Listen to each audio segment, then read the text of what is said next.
AP శాసన మండలిలో ప్రతిరోజు చర్చలు వాడివేడిగా సాగుతూ ఉన్నాయి. ఈరోజు మద్యం అమ్మకాలు బెల్ట్ షాపులపై వైఎస్ఆర్సీపీ ఎమ్మెల్సీలు ప్రభుత్వాన్ని దుమ్ముదులిపారు. గత వైఎస్ఆర్సీపీ ప్రభుత్వంలో అమ్మకాలు తగ్గిస్తే కూటమి ప్రభుత్వం పెంచడానికి టార్గెట్లు పెడుతోందని మండిపడ్డారు. బెల్ట్ షాపులను ఎందుకు అరికట్టడం లేదని ప్రభుత్వాన్ని నిలదీశారు. ఆంధ్రప్రదేశ్లో మద్యం అమ్మకాలు బెల్ట్ షాపుల అంశంపై హాట్ గా చర్చలు సాగాయి. కూటమి ప్రభుత్వం వచ్చాక వీధి వీధికి బెల్ట్ షాపులు వచ్చేశాయని, మహిళలు రోడ్ల మీద తిరగడానికి భయపడే పరిస్థితులు ఉన్నాయని వైఎస్ఆర్సీపీ సభ్యులు ఆందోళన వ్యక్తం చేశారు. రాత్రి పగలు తేడా లేకుండా మద్యం అమ్మకాలు కొనసాగుతున్నాయని కూడా ప్రభుత్వంపై మండిపడ్డారు. హోంమంత్రి సొంత నియోజకవర్గంలో కూడా బెల్ట్ షాపులు విపరీతంగా పెరిగాయని వైఎస్ఆర్సీపీ ఎమ్మెల్సీ వరుదు కళ్యాణి చెప్పారు.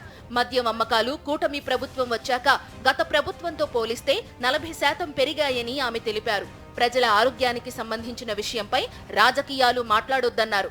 ఇన్ని బెల్ట్ షాపులు పెరిగినా ప్రభుత్వం ఎన్ని కేసులు పెట్టిందో చెప్పాలని వరుదు కళ్యాణి డిమాండ్ చేశారు. దీని మీద ఖచ్చితంగా ప్రభుత్వం చర్యలు తీసుకోవాల్సిన అవసరం ఉంది అధ్యక్ష. సరే, ఇన్ని బెల్ట్ షాప్స్ పెరుగుతున్నాయి, స్కూల్స్కి వెళ్లేదారులు, కాలేజీలకు వెళ్లేదారులు ఇన్ని బెల్ట్ షాప్స్ కనిపిస్తున్నాయి అనేసి ప్రతి ఒక్కరూ చూస్తున్నారు అధ్యక్ష. మనం ప్రత్యక్షం చూసిన ఎన్ని మద్యం షాప్స్ మీద ఇలా బెల్ షాప్స్ ఉన్నాయని కేసులు పెట్టారు. యాక్చువల్లీ చెప్పాలంటే అధ్యక్ష, కావాలంటే చాలా వీడియోస్ కూడా ఉన్నాయి అధ్యక్ష. వాటన్నిటి మీద కేసులు పెట్టారా లేదా మంత్రి గారికి, గౌరవ మంత్రి గారికి, సభకి నేను సమర్పిస్తాను అధ్యక్ష.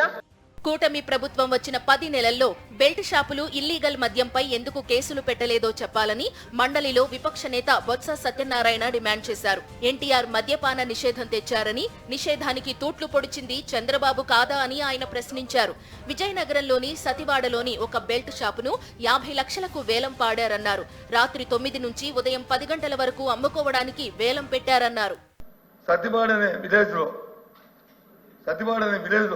నెల్లిమల్ల మండలంలో సరిపడి విలేజ్లో మన బెల్ట్ షాప్, మన షాప్ తాలూకు టైమింగ్ ఎన్ని గంటలకి అధ్యక్ష? ఉదయం 9 నుంచి రాత్రి 9. ఫైన్, దాంట్లో ఎవరికి అభ్యంతరం లేదు.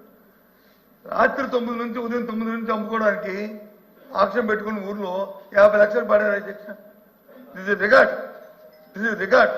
తమ దయచేసి మంత్రి గారు అబద్ధం నిజమైంది మీరు ఒకసారి వెరిఫై చేసుకోండి. బెల్ట్ షాపులు పెడితే బెండు తీస్తామన్న సీఎం చంద్రబాబు ఎంతమందికి తీశారో చెప్పాలని వైఎస్ఆర్సీపీ ఎమ్మెల్సీ తోట త్రిమూర్తులు డిమాండ్ చేశారు. మద్యం బెల్ట్ షాపులపై ఎందుకు చర్యలు తీసుకోవడం లేదన్నారు. గ్రామాల్లో బెల్ట్ షాపులు పెట్టుకోవడానికి వేలం వేస్తున్నారని ఆరోపించారు. 5 లక్షల ఫైన్ వేస్తామని చెప్పి ఎన్ని బెల్ట్ షాపులు మూయించారో చెప్పాలని త్రిమూర్తులు డిమాండ్ చేశారు.